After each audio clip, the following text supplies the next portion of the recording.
Have you ever wondered what happens when someone goes missing on a massive ship in the middle of the ocean?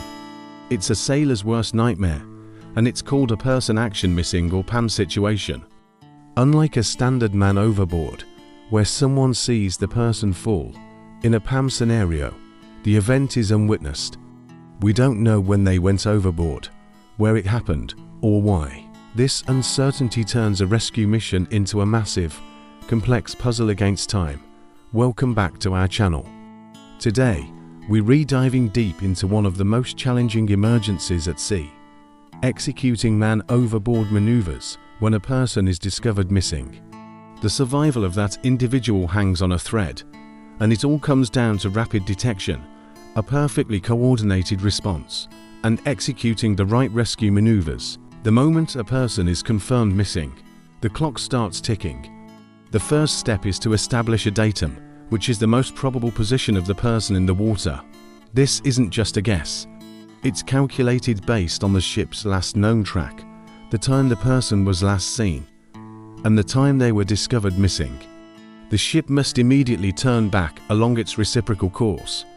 But how do you turn a vessel that can be hundreds of meters long? The most common and effective maneuver is the Williamson turn. It's designed to bring the ship back onto its original track, but in the opposite direction. Here's how it works. The rudder is put hard over to one side.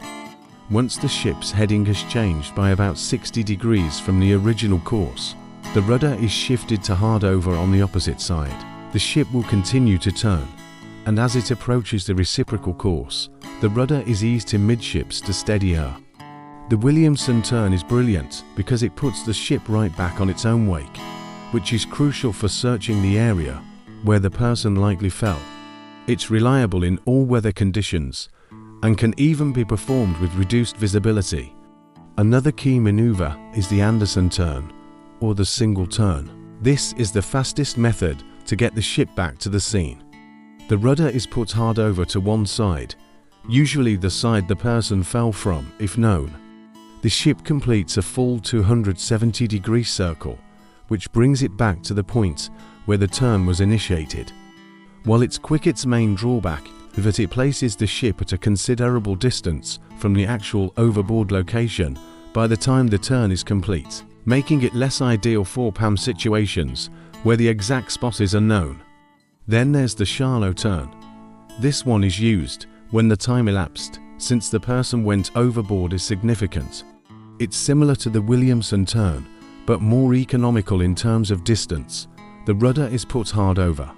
After the heading deviates by 240 degrees from the original course, the rudder is shifted to hard over on the opposite side. As the ship approaches the reciprocal course, the rudder is eased. The shallow turn is slower to execute because it brings the vessel back onto its reciprocal track further behind the point where the turn was started, which can be useful for covering a larger potential search area.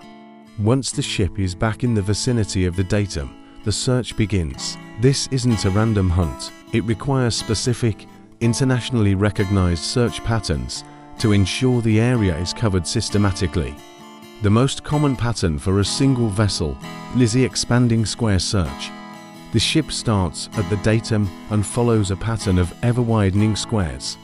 The first leg is typically into the wind and current, and each subsequent leg is at a 90-degree angle, with the length of the legs increasing every 2 turns. This method ensures that the area with the highest probability of finding the person is searched first and most thoroughly. Another pattern is the sector search, also known as the Victor Sierra search. This is best when the datum is known with high confidence. The ship proceeds from the datum on a specific course for a set distance, then turns 120 degrees to the right, travels the same distance, turns 120 degrees right again, and so on. After 3 legs, it will have covered a circular area and returned to the datum, but with a new heading. The entire pattern is then shifted 30 degrees to the right and repeated. It's a very precise pattern for a concentrated search area. Coordinating these maneuvers requires immense skill from the bridge team. The officer of the watch must consider wind, current, sea state, and visibility. The ship's speed needs to be adjusted for optimal observation. Lookouts are posted at key positions, scanning the water with binoculars. At night, searchlights are critical. Every crew member becomes an extra pair of eyes. The bridge team is also responsible for broadcasting a distress message. A pan-pan message is sent out on VHF channel 16, alerting all nearby vessels of the situation. This can bring other ships to the scene to assist in the search, dramatically increasing the chances of a successful rescue. These procedures aren't just good practice. They're mandated by international regulations like SOLAS, the International Convention for the Safety of Life at Sea. Every ship is required to have specific plans and conduct regular drills for man overboard emergencies. These drills are intense. A dummy, often called Oscar, is thrown overboard, and the crew must react as if it were a real person. They practice the turns, launch the rescue boat, and recover the dummy.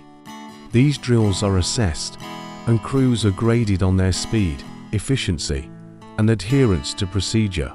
It is this constant training that builds the muscle memory needed to perform flawlessly when a real life is on the line. In a PAM situation, the search can last 4 hours, even days. Fatigue becomes a major factor. The captain must manage the crew, ensuring lookouts and bridge teams are rotated to stay sharp. Hope is a powerful fuel, but the emotional toll is immense. The entire vessel operates with a heavy heart, knowing a shipmate is lost at sea. Ultimately, the goal is to spot the person in the water.